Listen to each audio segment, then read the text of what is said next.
Street Genius Part 55. As a teenager, I told everybody that I didn't care about anything, when the truth was, I cared about way too much. Other people ruled my world without my even knowing. I thought happiness was a destiny and not a choice.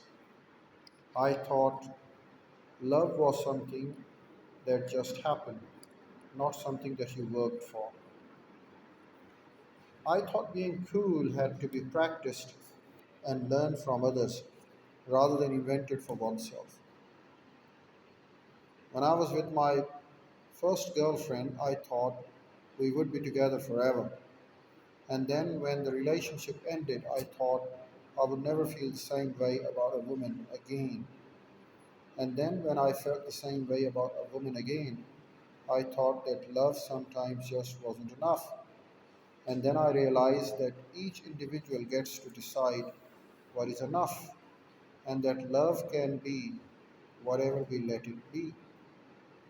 Every step of the way, I was wrong about everything throughout my life.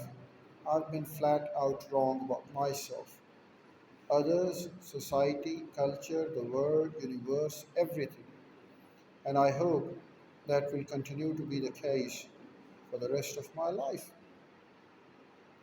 Just as present Mark can look back on past Marks, every flaw and mistake, one day future Mark will look back on present Mark's assumptions, including the contents of this book, and notice similar flaws. And that will be a good thing because that will mean I have grown. That's the famous Michael Jordan quote about him failing over and over and over again. That's why he succeeded. Well, I'm always wrong about everything over and over and over again, and that's why my life improves. Growth is an endlessly iterative process.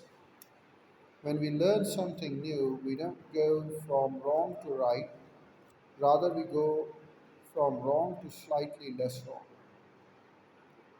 And when we learn something additional, we go from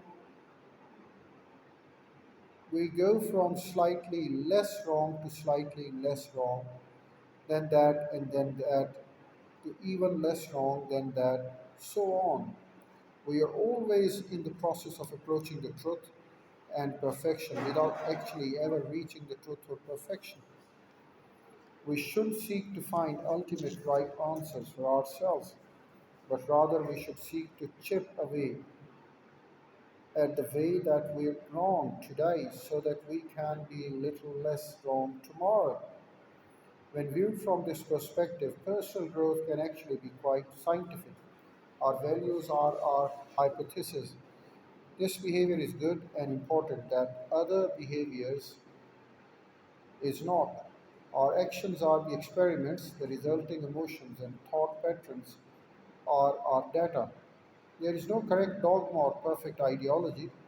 There is only what your experience has shown you to be right for you, and even then, that experience is probably somewhat wrong too. And because you and I are, and everybody else all have different needs, personal histories, and life circumstances, we will all inevitably come to different correct answers about what our lives mean and how they should be lived. My correct answer involves traveling alone for years on and living in obscure places and laughing at my own facts, or at least that was the correct answer up until recently. The answer will change and evolve because I change and evolve as I grow older and more experienced. I chip away at how wrong I am, becoming less and less and less wrong every day. Many people become so obsessed being right about their life that they never end up actually living in it. A certain woman is single and lonely and wants a partner, but she never gets out of the house and does anything about it. A certain man works his ass off and believes he deserves a promotion, but he never explicitly says that to his boss.